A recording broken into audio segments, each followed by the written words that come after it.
Hello guys, नमस्कार, जोहार, आदाब, सत श्री अकाल। एग्जाम फाइटर नंबर 1 पे आप सभी का हार्दिक स्वागत है। बहुत बहुत वेलकम है साथियों। तो जेट पेपर 1 के फिर से एक नए क्लासेस में आज हम लोग देखेंगे हंटर कमीशन। जी हाँ, हंटर शिक्षा आयोग जो आया था इसी के बारे में देखेंगे। और ये आपके सिलेबस का यूनिट 10 है।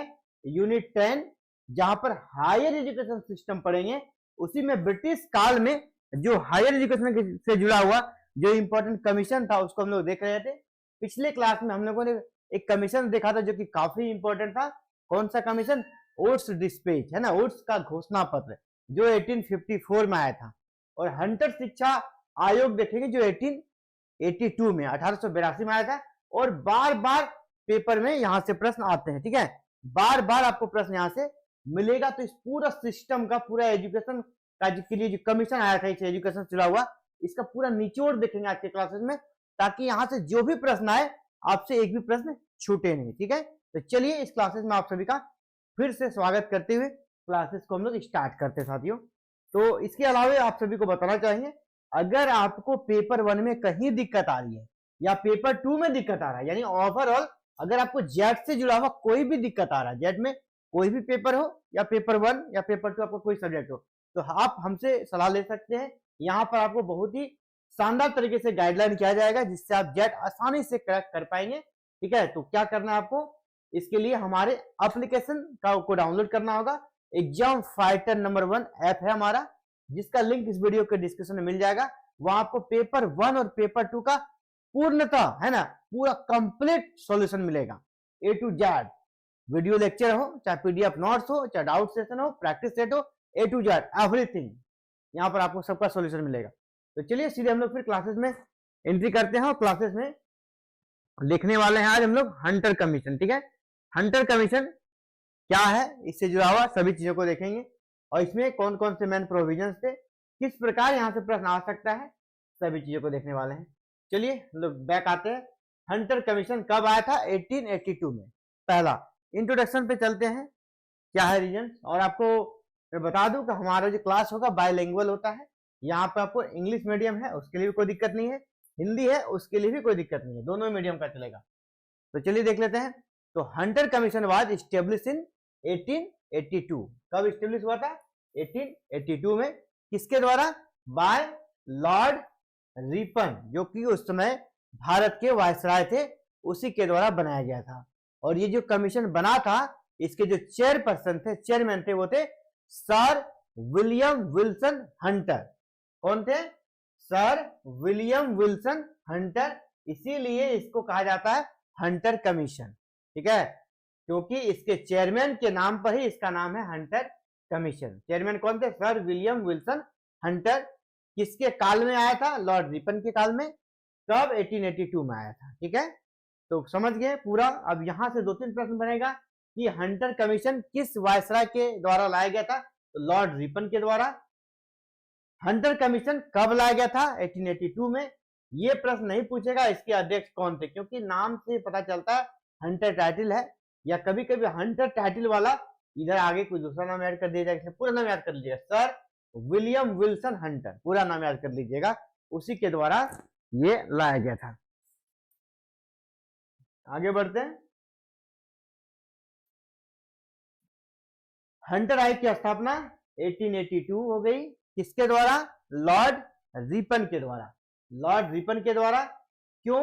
भारत में जो शिक्षा की स्थिति थी, विशेषकर आपका पिछला जो कमीशन बना था जिसका नाम था ओट्स डिस्पैच, इसकी समीक्षा के लिए, ठीक है, इसकी समीक्षा करने के लिए यह कमीशन बना था। इसके अध्यक्ष जो थे, चेयरमैन थे, वो थे सर विलियम विल्सन हंटर, और इसी के नाम पर इसका नाम है हंटर कमीशन। ठीक है, चलिए अब देख लेते हैं इसका बैकग्राउंड, इसके पीछे क्या। देखिए हर एक चीज के पीछे कारण रहता है, ठीक है, जो कि दिखता नहीं है, सामने नहीं दिखता, लेकिन उसके पीछे कुछ ना कुछ कारण रहता है। इसके बैकग्राउंड पे चलते हैं, इसके रीजन इसके क्या रहे, इसको क्यों लाया गया। अगर सब कुछ अच्छा रहता तो फिर नया कमीशन क्यों आएगा? कुछ गड़बड़ी थी, बैकग्राउंड पे चलते हैं। ठीक है, यानी आगे बढ़े इसके पहले बिफोर दिस ओट्स डिस्पैच, जिसका हम लोग बात कर रहे थे अभी, कब आया था? 1854 में। Had laid the foundation of India education, उसने भारतीय एजुकेशन का नींव तो रख दिया, ठीक है। हाउएवर बिटवीन 1854 टू 1882 यानी 1854 से 1882 के बीच भारत में जो एजुकेशन चल रहा था वो उस डिस्पैच के अकॉर्डिंग ही चल रहा था, ठीक है। यहां पर क्या हुआ, लेकिन education deteriorated due to lack of government attention. Government का अटेंशन कितना था, कम था, ठीक है, गवर्नमेंट का अटेंशन कम था, जिसके कारण जो शिक्षा का स्थिति है वो नीचे गया, डाउन गया। Hence Lord Ripon appointed this commission, इसीलिए लॉर्ड रिपन ने इस स्थिति से छुटकारा के लिए, क्योंकि लॉर्ड रिपन को भारतीयों का हितैषी भी माना जाता है, उसे सज्जन रिपन कहा जाता है, ठीक है। वो आपको पता है इसके काल में एक जो आया था आपका जो का श्वेत विद्रोह हुआ था, श्वेत विद्रोह, यानी कि अंग्रेज ही इसके खिलाफ हो गए थे, क्योंकि भारत के हितैषी बहुत सारे एक्ट को इन्होंने अपने शासनकाल में लाया था, जिसमें एक इल्बर्ट विल है ना, इल्बर्ट विल भी था, जहां की दो अगर अंग्रेज जज हैं या भारतीय जज हैं दोनों को समान अधिकार देने को लेकर इसने एक एक्ट भी लाया जिसको इल्बर्ट विल कहा जाता है। उसके कारण इसका अंग्रेजों ने काफी विरोध किया और इसके खिलाफ श्वेत विद्रोह हुआ था। तो ये भारतीयों के हितैषी से भारतीयों के बारे में सोचते थे, ठीक है, और तो अंग्रेज थे लेकिन भारतीयों के बारे में सोचते थे। इसीलिए लॉर्ड रिपन ने एजुकेशन का जो कर सकते स्थिति खराब हो रहा था इसको सुधारने के लिए हंटर कमीशन बनाया था, ठीक है। Improve the condition of education, education की स्थिति को सुधारने के लिए इसे बनाया गया था। अब इसको देखेंगे कि आखिर इसका परिणाम क्या हुआ, क्या जो सोच के बनाया गया था वह सच में हो पाया। क्योंकि देखिए जब आप एक व्यक्ति अगर चाहेगा सुधारना तो पूरा सिस्टम नहीं सुधरेगा, इसके लिए पूरा सिस्टम को एक साथ आना पड़ता है, लेकिन उसको रिपन को साथ नहीं मिला, अंततः रिपन को त्यागपत्र देना पड़ा था। लास्ट में रिपन ने त्यागपत्र भी दे दिया। इससे पहले जो उस डिस्पैच आए थे 1884 में भारत की शिक्षा प्रणाली की नींव रखी थी, किंतु 1854 से 82 के बीच सरकारी उदासीनता, सरकार ने ध्यान नहीं दिया, इसलिए शिक्षा की स्थिति क्या हो गई, बिगड़ गई। इसीलिए लॉर्ड रिपन ने शिक्षा की स्थिति को सुधारने के लिए इस आयोग का गठन किया था, है ना। अब इसका ऑब्जेक्टिव क्या था, ठीक है, इसका ऑब्जेक्टिव काफी शानदार था और पॉजिटिव था, लेकिन इसका हम लोग देखेंगे कि क्या जमीनी स्तर पे कितना ऑब्जेक्टिव को प्राप्त कर पाया गया और कितना पाने में ये असफल रहे। कंक्लूजन पे भी जाएंगे तो इसका मेन ऑब्जेक्टिव को एक एक करके देखते हैं। सबसे पहला ऑब्जेक्टिव था to review the condition of primary, secondary and higher education. इनका करना था, रिव्यू करना था। रिव्यू किसका, प्राइमरी एजुकेशन, सेकेंडरी एजुकेशन और हायर एजुकेशन, लेकिन ज्यादा जोर था प्राइमरी और सेकेंडरी पर, ठीक है। और सबसे ज्यादा पूछा जाएगा तो प्राइमरी एजुकेशन में का सबसे ज्यादा जोर था। इनका रिव्यू तीनों पे था, प्राइमरी, सेकेंडरी और हायर एजुकेशन पे, लेकिन सबसे ज्यादा प्राइमरी पे, इसके बाद सेकेंडरी पे, ठीक है, और जो हायर एजुकेशन था उसमें बहुत ही कम ही इसका टारगेट था, बेसिकली प्राइमरी एजुकेशन के लिए था।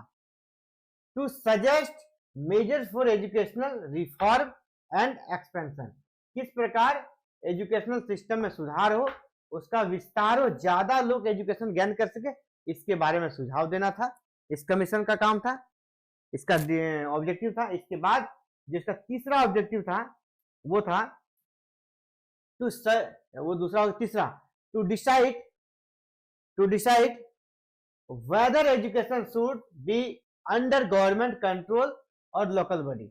इनका कहना था कि जो एजुकेशन होगा वो किसके द्वारा नियंत्रित हो, किसके द्वारा वो नियंत्रित होगा, इस पर अपना इनका सुझाव देना था, डिसीजन देना था, ठीक है। किसके अंडर, गवर्नमेंट के द्वारा चलाया जाए, यानी ब्रिटिश गवर्नमेंट के द्वारा एजुकेशन को कैसे उसका एडमिनिस्ट्रेशन चलाया जाए। एजुकेशन का जो एडमिनिस्ट्रेशन है यानी उसको किस प्रकार उसको चलाना है एजुकेशन को, ये सरकार करेगी, सरकार का उस पर कंट्रोल होगा यानी ब्रिटिश गवर्नमेंट का होगा, या फिर लोकल बॉडीज को दे दिया, जैसे म्यूनिसिपैलिटीज वगैरह हो गया, जो लोकल बॉडीज है, नगर निकाय वगैरह जो वहां स्थानीय चुनाव के माध्यम से जो बनते थे उसके कंट्रोल में दिया जाए या गवर्नमेंट के कंट्रोल में, इस पर निर्णय करना था, ठीक है, इस पर डिसीजन लेना था। इस आयोग का एक ऑब्जेक्टिव था। अभी क्या डिसीजन लिया गया आगे हम लोग देखेंगे, कि गवर्नमेंट के अंदर गया कि लोकल बॉडीज के अंदर गया, आगे हम लोग देखने वाले हैं। इसका फोर्थ ऑब्जेक्टिव था to recommended ways to spread education among the common people, आम जनता के बीच किस तरीके से हम एजुकेशन को प्रसारित कर सकते हैं, ठीक है, इस पर भी रिकमेंड यहां पर करना था। अब आगे इसको क्या पाया गया, क्या इसने कह सकते हैं पाया या नहीं पाया, इस पर अभी बात करेंगे। अगर इसी को हम लोग देखें आगे तो हिंदी में, भारत में प्राथमिक माध्यमिक और उच्च शिक्षा की स्थिति की समीक्षा करना पहला लक्ष्य था इसका। दूसरा था शिक्षा सुधार और विस्तार के उपाय सुझाना। इसके बाद यह तय करना कि शिक्षा का नियंत्रण सरकार या स्थानीय निकायों के अधीन होना चाहिए। जन सामान्य में शिक्षा के प्रसार, जन सामान्य में शिक्षा के प्रसार के उपाय सुझाना, किस प्रकार जन सामान्य में शिक्षा का प्रसार हो सकता है, इस पर उपाय सुझाना भी इसका इंपॉर्टेंट ऑब्जेक्टिव था। अब इसका रिकमेंडेशन क्या क्या हुआ, ये सबसे इंपॉर्टेंट चीज है। रिकमेंडेशन से प्रश्न आता है, इसको देखेंगे।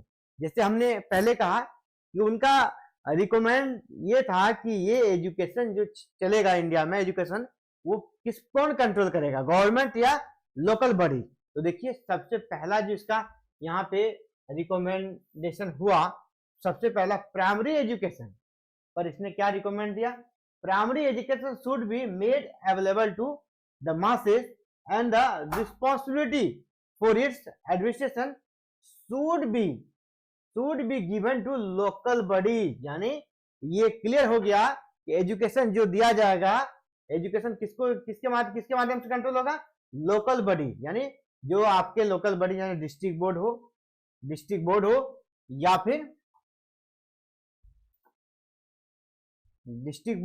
या फिर आपका म्युनिसिपैलिटीज हो, ये जो लोकल बॉडी है इनके द्वारा प्राइमरी एजुकेशन को कंट्रोल किया जाएगा। ठीक है, प्राइमरी एजुकेशन के लिए उत्तरदायित्व यही रहेंगे। यानी सरकार ने प्राइमरी एजुकेशन से पल्ला झाड़ दिया, इसे डिस्ट्रिक्ट लोकल बोर्ड और म्युनिसिपैलिटीज को डाल दिया गया। तो पहला रिकमेंड इसने क्या किया कि जो एजुकेशन रहेगा प्राइमरी एजुकेशन, कौन देखेंगे उसको, लोकल बॉडीज देखेंगे। ठीक है, लोकल बॉडीज देखेंगे, यानी जिम्मेदारी थोप दी गई, क्योंकि यहाँ पर भारतीयों की हिस्सेदारी लोकल बॉडीज में ज्यादा रहता था, यानी भारतीयों के जिम्मे ये चीज डाल दिया गया। प्राथमिक शिक्षा को जन साधारण के लिए सुलभ बनाया जाए और इसकी जिम्मेदारी स्थानीय निकायों जैसे कि जिला बोर्ड और नगर पालिकाओं को सौंपी जाए। इन्होंने पहला रिकमेंड ये कर दिया। ठीक है, अब इसमें गवर्नमेंट क्या करेगी, तो गवर्नमेंट का काम बस कहा, गवर्नमेंट ने कहा कि उत्तरदायित्व तो रहेगा लोकल बॉडीज पर, लेकिन गवर्नमेंट क्या करेगी, सुपरवाइज एंड असिस्ट फिनेंशियली, यानी बस उसका निरीक्षण करेगी और आर्थिक सहायता देगी। बस गवर्नमेंट का काम यही रहेगा, गवर्नमेंट उसको कंट्रोल नहीं करेगी। अब सेकेंडरी एजुकेशन में क्या कहा, सेकेंडरी एजुकेशन में यहाँ इसने जो रिकमेंडेशन दिया सेकेंडरी एजुकेशन को लेकर, उसमें भी बहुत ही महत्वपूर्ण बदलाव कर दिया। सेकेंडरी एजुकेशन को लेकर कहा secondary education should B vocational and practical. Vocational होगा, प्रैक्टिकल, सिर्फ थ्योरेटिकल नहीं होगा। अभी तक जो एजुकेशन सिर्फ थ्योरी पर जो ज्ञान लिया जा रहा था वो थ्योरी पर नहीं होगा, अब उसका वोकेशनल होगा और प्रैक्टिकल भी होगा। Enabling students to earn livelihood, यानी वह आजीविका के साधन अपने आप को बना सके। ठीक है, माध्यमिक शिक्षा को व्यवसायिक और व्यवहारिक बनाया जाए जिससे विद्यार्थी स्वयं रोजगार प्राप्त कर सके। ये किया गया, क्योंकि हर कोई सिर्फ एजुकेशन ले लेगा, अगर रोजगार के लायक वो नहीं रहेगा तो फिर क्या होगा, बेरोजगारी बढ़ जाएगी। इसीलिए सेकेंडरी में ही वोकेशनल और प्रैक्टिकल जैसे चीजों को यहाँ पर इंट्रोड्यूस कर दिया गया। ठीक है, इसके बाद सेकेंडरी में जो दूसरा बदलाव किया सेकेंडरी एजुकेशन, वो इंपॉर्टेंट है। अब लैंग्वेज को लेकर कहा गया, इससे पहले क्या था, अंग्रेजी शिक्षा का ज्यादा बोलबाला था, अब कहा गया Indian languages should be promoted as medium of instruction, कि उनको जो समझाया जाएगा, है ना, जो इंडियन को एजुकेशन से जुड़ा हुआ तथ्यों को जब समझाया जाएगा उसके अपने लैंग्वेज में, यानी इंडियन लैंग्वेज को प्रमोट किया जाएगा।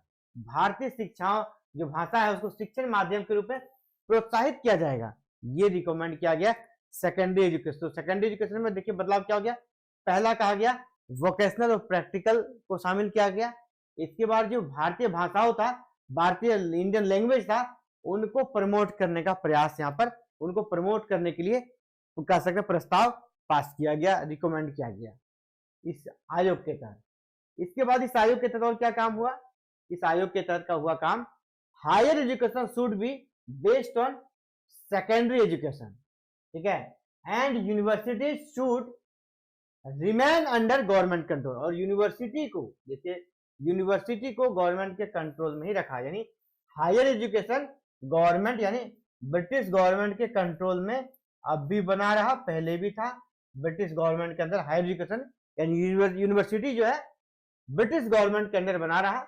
और सेकेंडरी एजुकेशन के बारे में यहाँ पर कहा गया कि जो हायर एजुकेशन रहेगा, हायर एजुकेशन जो रहेगा उसका बेस्ट कहां से आएगा? सेकेंडरी से। सेकेंडरी में जो पढ़ा है हायर में वो वही पढ़ेगा, यानी उच्च शिक्षा को माध्यमिक शिक्षा पर आधारित किया जाए तथा विश्वविद्यालयों पर सरकारी नियंत्रण बना रहे हैं। विश्वविद्यालय पर सरकारी नियंत्रण बना रहे हैं, और उच्च शिक्षा अगर कोई प्राप्त करेगा तो वह उसका बेस माध्यमिक होगा, यानी माध्यमिक जो वो पढ़ा है वही वो उच्च शिक्षा में पढ़ सकता है, बिल्कुल नई चीजों को वो नहीं पढ़ सकता है। अब यहाँ पर एक प्राइवेट इंस्टीट्यूशन के बारे में भी यहाँ पर रिकमेंड किया गया है। तो प्राइवेट इंस्टीट्यूशन के बारे में क्या रिकमेंड किया गया?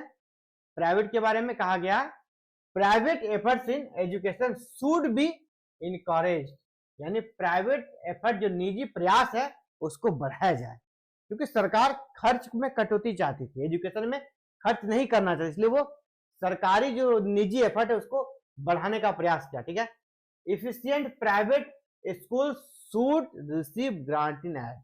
अभी मान लीजिए प्राइवेट स्कूल है, अच्छा काम कर रहा है, उसको गवर्नमेंट एड देकर उसको और इंकरेज करेंगे। शिक्षा में निजी प्रयासों को प्रोत्साहित किया जाए तथा योग्य जो अच्छे निजी विद्यालय हैं, प्राइवेट स्कूल है, उसको ग्रांट भी सरकार की तरफ से, अनुदान सरकार की तरफ से दिया जाएगा ताकि वो एजुकेशन के क्षेत्र में और अच्छा कर सके। वुमेन एजुकेशन के बारे में भी रिकमेंड किया गया। तो वुमेन एजुकेशन के बारे में क्या रिकमेंड किया गया, इसको देखते साथियों। वुमेन एजुकेशन के बारे में कहा गया the commission recognise the importance of women's education, यानी इसने बहुत ही इंपॉर्टेंस दिया वुमेन्स एजुकेशन को for the first time and recommended separate school for girls. ये बड़ी बात है, इतना इंपॉर्टेंट दिया वुमेन एजुकेशन को, कहा गया और रिकमेंड किया गया कि सेपरेट स्कूल्स होना चाहिए लड़कियों के लिए, सेपरेट स्कूल, क्योंकि उस समय जो को एजुकेशन होता था तो भारतीय की जो स्थिति थी वो लड़के और लड़कियों को एक साथ नहीं पढ़ाना चाहते थे, उनका जो कर सकते पुराना परंपरा था उसके खिलाफ हो जाता था सिस्टम। इसीलिए देखा, इनकी भावनाओं को समझते हुए कहा गया कि सेपरेट स्कूल्स गर्ल्स के लिए होनी चाहिए। ठीक है, इस आयोग ने पहली बार महिला शिक्षा के महत्व को स्वीकार किया और बालिकाओं के लिए अलग विद्यालयों की स्थापना की सिफारिश की। ये इसका इंपॉर्टेंट रिकमेंड था इस कमीशन का। अब इसका इंपॉर्टेंस क्या रहा, महत्व क्या रहा इस कमीशन का, अब इसके महत्व को देखेंगे, यानी फाइंडिंग को देख रहे हैं, इसका क्या इंपॉर्टेंस रहा कि कोई इंपॉर्टेंस नहीं रहा, इन सभी चीजों को देखेंगे। Significance, importance. The commission introduced decentralisation of education, इसने एजुकेशन को क्या किया, विकेंद्रित कर दिया, डिसेंट्रलाइज कर दिया। दूसरा, it increase local participation and public involvement in education. Local participation यानी जो लोकल बॉडीज को एजुकेशन का रिस्पॉन्सिबिलिटी दिया गया, तो इस प्रकार क्या लोकल पार्टिसिपेशन बढ़ा, पब्लिक का इन्वॉल्वमेंट बढ़ा, क्योंकि निजी शिक्षा को भी प्रमोट करने का प्रयास किया है। It laid the foundation of women's and vocational education, महिलाओं की शिक्षा के लिए कहा गया अलग से उनके लिए स्कूल्स होने चाहिए। और आपको पता है सेकेंडरी एजुकेशन में वोकेशनल और प्रैक्टिकल को डाल दिया गया, यानी इसने वुमेन्स एजुकेशन को प्रमोट तो किया ही और साथ ही साथ वोकेशनल जैसे सब्जेक्ट को भी यहाँ पर आगे बढ़ाने का प्रयास किया, जो कह सकते हैं सकारात्मक इसका परिणाम माना जाएगा। नेक्स्ट,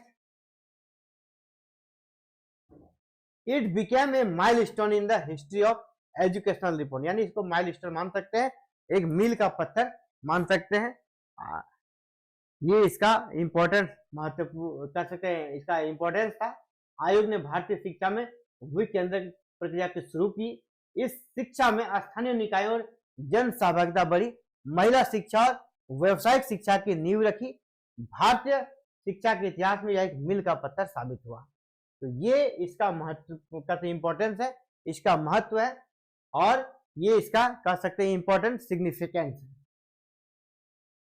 लिमिटेशन भी रहा, लिमिटेशन क्या रहा, जो कि हमेशा ब्रिटिश गवर्नमेंट का रहता है, फिनेंशियल, ठीक है, इसका लिमिटेशन क्या रहा, सीमा क्या रहा, insufficient financial support for primary education. Primary education पर रिस्पॉन्सिबल किसको बनाया गया था, लोकल बॉडीज को, और लोकल बॉडीज में कौन थे, भारतीय थे, तो इसको फंड ही नहीं दिया गया, है ना, इनसफिशिएंट फिनांस दिया गया, तो वहां पर अच्छा एजुकेशन देने में सक्षम नहीं रहे, ठीक है। लोकल बॉडीज पर जिम्मेदारी था, लेकिन लोकल बॉडीज के पास फंड नहीं था, और फंड कहा था हम देंगे, लेकिन फंड दिया नहीं, तो ये फेल्योर हो गया, बहुत अच्छा सक्सेस नहीं मिला, ये इसका नेगेटिव है। और rural education did not improve much, जितना होना चाहिए और रूरल एजुकेशन इम्प्रूव नहीं हो पाया। एजुकेशन स्टिल सर्व ब्रिटिश कॉलोनियल इंटरेस्ट, यानी एजुकेशन अब भी बना रहा ब्रिटिश यानी अंग्रेजों के हितों के अनुकूल। उन्हें क्या चाहिए, कलर, भारत में भारतीयों को वो कलर के रूप में यूज करना चाहते थे ताकि ब्रिटिश सत्ता कायम रहे, बस वो अपने हितों के अनुसार अपने एजुकेशन सिस्टम को चला रहे थे ताकि भारत में कलर वर्क को पैदा किया जाए जो उसके ऑफिशियल वर्क को देखे, क्योंकि इतने लोगों को इंग्लैंड से लाकर यहाँ काम करना मुश्किल था, उनको सैलरी भी बहुत ज्यादा देना था, तो क्यों ना भारतीयों को इतना हम शिक्षित कर दें, हमारे क्लर्क लेवल का काम वो कर दे, हमें बाहर से अंग्रेज नहीं बुलाना पड़े जिसको ज्यादा पेमेंट भी देना पड़ेगा। Recommendation were not fully implemented, जो उतने भी रिकमेंडेशन यहाँ पर किए गए थे वो फुल्ली इम्प्लीमेंटेड नहीं हुए, ये इसका कह सकते हैं नेगेटिव यहाँ पर प्रभाव रहा, लिमिटेशन इसका ये था। यानी अब इसको देखें तो प्राथमिक शिक्षा के लिए पर्याप्त वित्तीय सहायता नहीं दी गई, ग्रामीण शिक्षा में बहुत सुधार नहीं हो पाया, शिक्षा अभी भी ब्रिटिश हितों की पूर्ति के लिए था, शिक्षा वैसे ही दी जाती थी जिससे ब्रिटिश हितों की पूर्ति हो, सिफारिशों का पूर्ण रूप से क्रियान्वयन अब भी नहीं हो पाया। लेकिन ऐसा नहीं है कि यह बिल्कुल बेकार हो गया, ठीक है। कंक्लूजन पे आते हैं। The Hunter commission 1882 played a crucial role in reconstructing Indian education, भारतीय एजुकेशन सिस्टम को रीस्ट्रक्चर किया, ठीक है, नया संरचना दिया, encouraging local administration and introducing women's and vocational education. ये वाला इंपॉर्टेंस काफी ज्यादा है, यहाँ पे इनकरेज किया गया लोकल एडमिनिस्ट्रेशन को, हालांकि इसे फंड कम दिया गया, अगर फंड दिया जाता तो फिर अलग बात ही हो जाती है। And introducing women's education, women education पे काफी ज्यादा जोर दिया गया, उनके लिए अलग से स्कूल्स की बात हुई, वोकेशनल एजुकेशन पर जोर दिया गया। एक तरह से अच्छा था, अगर उसे सरकारी नौकरी ना भी मिले कम से कम वो रोजगार के लायक खुद बन जाए और जिससे उसका जीवन चल सके। ये इसका कंक्लूजन है साथियों। और इस प्रकार हंटर कमीशन से जुड़ा हुआ आई थिंक जो भी प्रश्न आएगा इसी के दायरे में आएगा, यानी इसने भारतीय शिक्षा का पुनर्गठन, स्थानीय प्रशासन की भागीदारी, महिलाओं की शिक्षा को प्रमुखता दिया और व्यावसायिक शिक्षा पर जोर दिया। ये इसका इंपॉर्टेंस है, ये इसका कह सकते हैं पॉजिटिव चीज है ना। अब इसको हम अगर वन लाइनर में देखेंगे, अगर कुछ इंपॉर्टेंट फैक्ट्स, इनका की पॉइंट जिससे क्वेश्चन आता है, इनके कुछ की पॉइंट्स को देख लेते हैं, ठीक है, इंपॉर्टेंट की पॉइंट्स। ये की पॉइंट्स पे आते हैं। सबसे पहले आपसे क्वेश्चन आएगा कि हंटर कमीशन की स्थापना कब हुई, 1882 में। अपॉइंट किसके द्वारा किया गया, यानी इसका गठन किसने किया, तो उस समय का वायसराय लॉर्ड रिपन ने किया। चेयरमैन कौन थे, पूरा नाम याद रखिएगा, sir William Wilson Hunter, sir William Wilson Hunter इसके चेयरमैन थे, और इसी के नाम पर इसका नाम है हंटर आयोग, ठीक है। प्रपोज क्या था, प्रपोज क्या था, उद्देश्य क्या था, तो उद्देश्य था, उद्देश्य शॉर्ट में समझिए, रिव्यू ऑफ एजुकेशन सिस्टम, भारतीय एजुकेशन सिस्टम प्रणाली की समीक्षा करना था, रिव्यू करना। फोकस किस पे था, सबसे ज्यादा प्राइमरी पे था, सबसे ज्यादा प्राइमरी पे, और 2 नंबर पे सेकेंडरी पे था, और उच्च शिक्षा पे 3 नंबर पे था।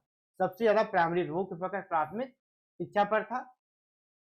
अब इसका मुख्य बल एम्फेसिस महिला शिक्षा और शिक्षा का विकेंद्रीकरण, यानी ऊपर से जो गवर्नमेंट सिर्फ शिक्षा देगी नहीं, इसको लोकल बॉडी और जो प्राइवेट संस्थान थे उनको भी यहाँ पे एजुकेशन में शामिल किया गया, उसको भी एजुकेशन में भागीदार बनाया गया, यानी कह सकते हैं शिक्षा का विकेंद्रीकरण कर दिया गया। सिर्फ के सेंटर गवर्नमेंट ही शिक्षा पर ध्यान लगाएगी वैसा नहीं था, उसको विकेंद्रीकृत कर दिया, लोकल बॉडीज को शामिल किया गया, और निजी संस्थानों को भी काफी ज्यादा प्रमोट किया गया, उसको इनकरेज किया गया, उसको फंडिंग दिया गया। स्वरूप क्या था? भारतीय जो शिक्षा था उससे उससे जुड़ा हुआ कमीशन था। इसका नेचर क्या? इंडियन एजुकेशन कमीशन था, यह भारतीय शिक्षा आयोग था। तो ये इंपॉर्टेंट फैक्ट था इस कमीशन से जुड़ा हुआ। आई थिंक आप सभी अच्छे से इसको समझ गए होंगे, कोई दिक्कत नहीं होगा। और इस यहाँ से अगर प्रश्न आएगा ना, उम्मीद करते हैं कि आप इसको अच्छे से कर लेंगे। और मैं आपको बताते चलूं कि प्रश्न यहाँ से बराबर आते हैं, और जो हमने आपको एक प्रकार से कर सकते हैं पूरा कंक्लूजन दिया है, ऐसे ही प्रश्न आते हैं। और साथियों, अगर आपको जेट की तैयारी में कहीं कोई दिक्कत है तो मैंने कहा आप इस वीडियो के नीचे जाएं, डिस्क्रिप्शन बॉक्स में जाएं, और वहां पर आपको पूरा गाइडलाइन दिया गया है किस प्रकार आप क्लासेस कर सकते हैं। आपके लिए हमारा एप्लीकेशन रेडी है जहाँ पर क्लासेस चल रही है।